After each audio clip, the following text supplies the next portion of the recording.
Également dans l'actualité, l'examen du projet de loi portant loi de finances pour l'exercice 2023. Les élus du peuple s'attellent d'abord à l'examen et adoption des celui portant reddition des comptes. Mais entre-temps, une délégation des membres de la Cour de comptes a déposé ce mardi son rapport contenant les observations sur l'exécution du budget de 2021 auprès du deuxième vice-président de l'Assemblée nationale. Cette délégation a en outre invité le public à consulter les travaux réalisés en toute indépendance pour en apprécier la qualité et comprendre la place de cette institution dans la vie nationale. Moi et les membres de ma délégation, nous sommes venus représenter le premier président en déplacement à cette séance de dépôt du rapport contenant les observations de la Cour des comptes sur l'exécution de la loi des finances exercice 2021. Nous réservons la primeur à l'Assemblée nationale qui est l'autorité budgétaire, mais néanmoins il faut relever que conformément à la loi, l'article 84 portant composition et organisation de la Cour des comptes, la Cour des comptes assiste le Parlement dans le contrôle de l'exécution de la loi des finances de l'exercice clos.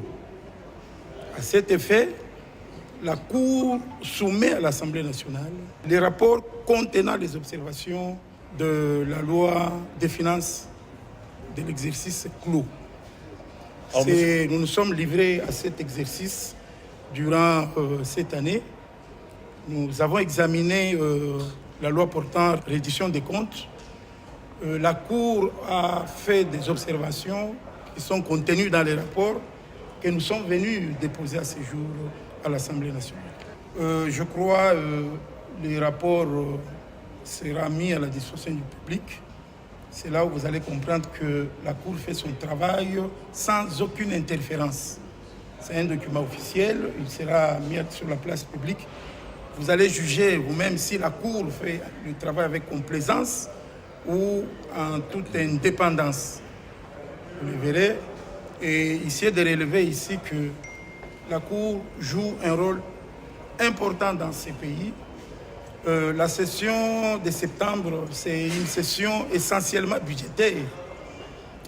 Sans le rapport de la Cour des comptes, la machine sera bloquée.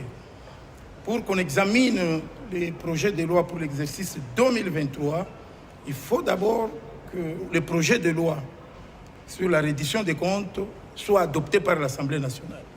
Et pour que ce projet soit adopté, il faut qu'au préalable, la Cour fasse son rapport sur l'exécution de la loi des finances de l'exercice clos.